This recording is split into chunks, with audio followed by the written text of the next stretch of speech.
Good morning, everyone. Today we are going to continue working on solving quadratic equations using the quadratic formula. We worked on this actually last week one day, and the blank lesson is still there. It's actually all 3 days in one, so you can pull that back up and go to the day 2 part and follow along. There are some additional examples with day 2. I'm kind of trying to be efficient with time, and so you can look back to the notes or the blank lessons for more examples to try as well. So when we solve using the quadratic formula, we solve that way because we can't factor it. Now it turns out this one right here, this example that we're looking at, you can actually factor this, not using multiply and add up because there's this 4 right here, but you could use the box method or the asterisk snowflake method to solve it, but we're just going to go ahead and solve it using the quadratic formula. So this is the quadratic formula over here. X equals negative b plus or minus the square root b squared minus 4ac all over 2a. And again, that's just a way to memorize what's going on. But the important thing to always remember when you're doing quadratic formula here is make sure that you know what a, b, and c are. That's super important because today what's going to happen is we might be missing a, b, or c because it's 0. So remember, this comes from ax squared plus bx plus c.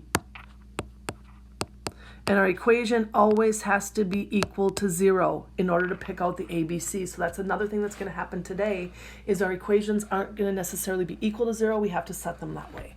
So now when we pick out our A, B, and C, our A is always the number in front of our x squared term. Our B is always in front of the x to the first, and C is our plain old constant. So we'll go ahead and, sometimes it's helpful to actually list them and pick them out. A is 4. B is actually 1, and C is -3. It's just you're going to probably make far fewer mistakes if you write them down along the side. I didn't do that when we did the first day, but I think it is really helpful. So x equals -b, so -1 plus or minus the square root.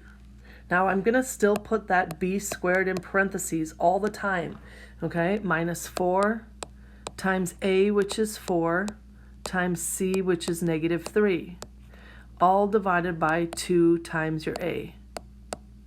So again, I'm going to really encourage you to just go ahead and type all this into your calculator, and if you do it correctly, keep practicing that, you're going to get the square root of 49.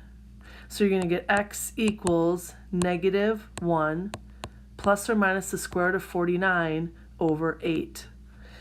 You could work this out in parts, but what's going to happen up here, if you do work it out in parts, is you're going to end up with 1, and then you're going to minus, but you're going to have 4 times 4 times -3, so you're going to be subtracting a negative there, and that is actually 48, and that's where you add the opposite here, and that's how you get that 49 in there.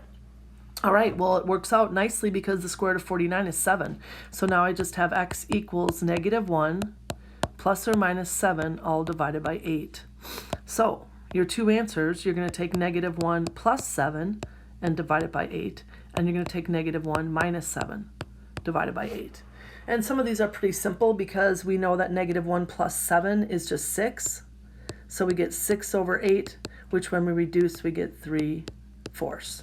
And over on the second example here, we get -1 minus 7, which is -8, divided by 8. So we get -1.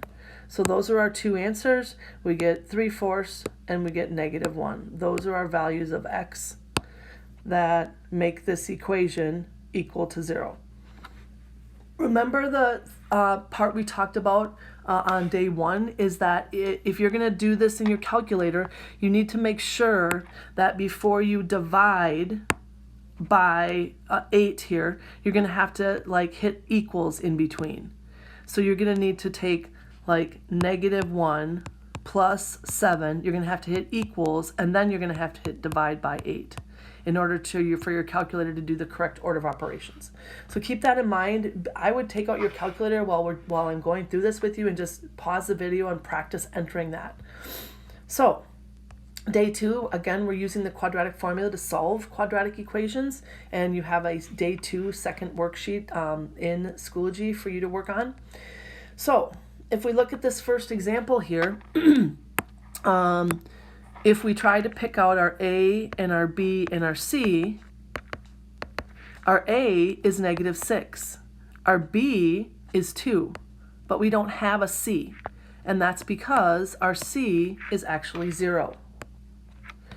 Okay, so again, we're going to have some ones that there aren't going to be an A, B, or C, or they might not be equal to 0. So now if we go ahead and plug everything in, we get x equals the opposite of B, so -2, plus or minus the square root of 2 squared minus 4 times A, which is -6, times C, which is 0, all divided by 2 times -6. So now simplify what's in the parenthesis. And again, I would just take all of that on your calculator, all of this right here, and get an answer. Because 2 squared is 4, and then you're going to have a negative times a negative, which is a positive. And so all of that under your square root is going to end up being, well, here's the problem. Here, this part right here is just going to be 0. So when you take and you're multiplying by 0, all of this becomes 0. So you're going to be subtracting 0. So you're just going to have 4 there. So x equals -2 plus or minus the square root of 4, all divided by -12. And the square root of 4 is, again, a nice number. It's just 2. So we're going to have -2 plus or minus 2 divided by -12. So my two situations are going to be -2 plus 2 divided by -12. Well, -2 plus 2 is 0, and 0 divided by anything is 0. So one of your answers is 0. And then when you take -2 minus 2 divided by -12, that's going to give you -4 divided by -12, which is 1/3. So now we found our two answers for this when our C was 0. In this next problem, we do have an A, B, and C. Our A is 1, our B is -2, and our C is 8. So what's the big deal about this one? Well, you'll see in a minute that looks simple enough, and you might even try multiply and add up, but there aren't two numbers that multiply to 8 that add up to -2.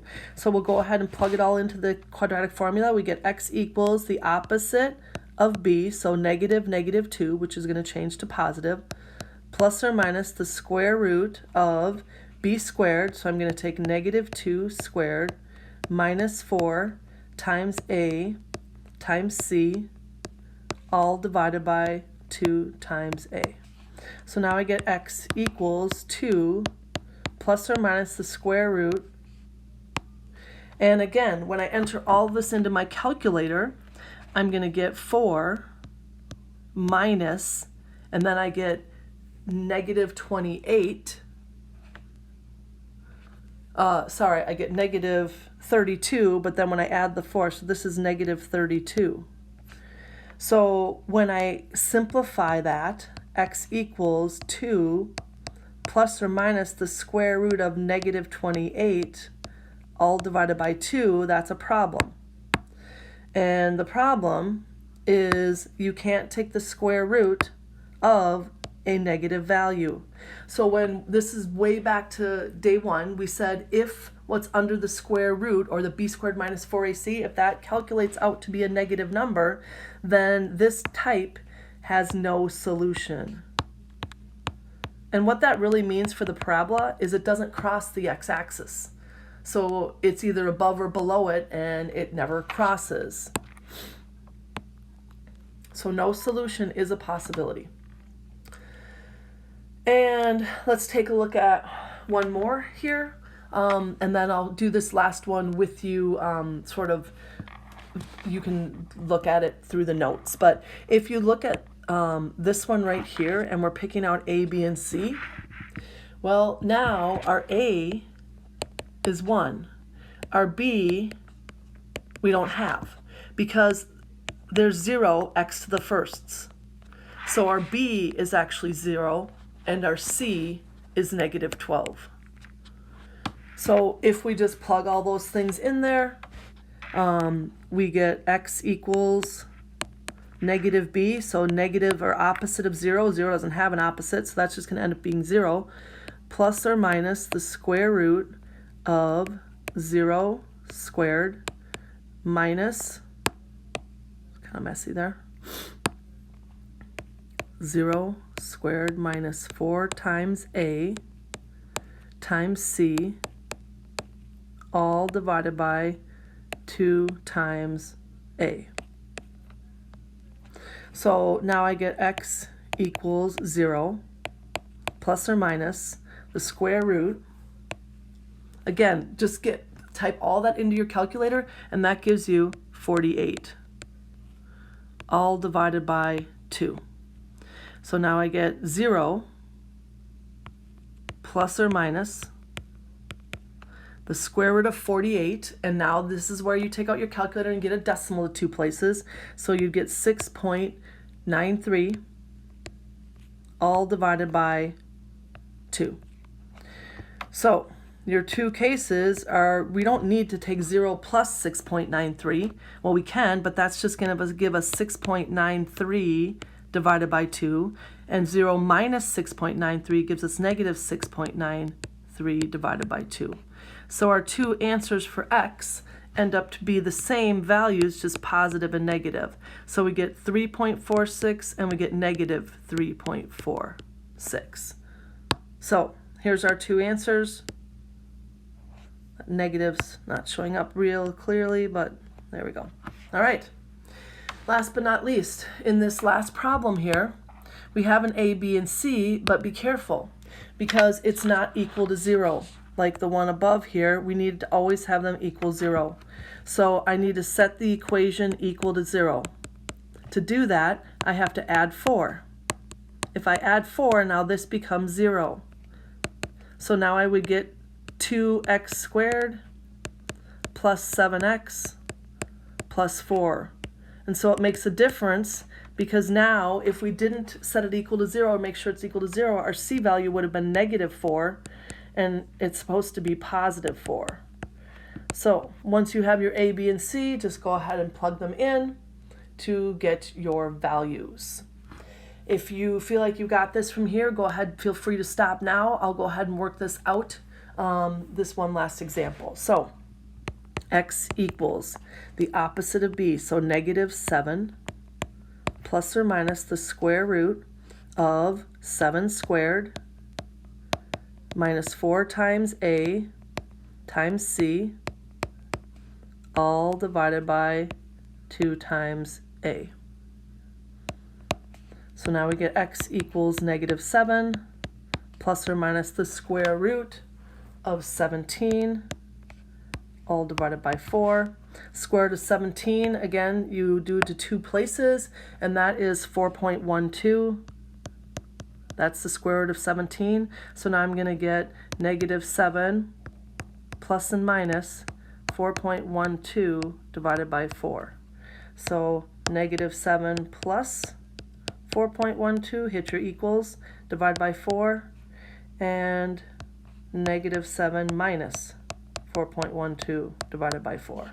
And so your values end up to be negative 0.72, and your other value ends up to be equal to negative 2.78.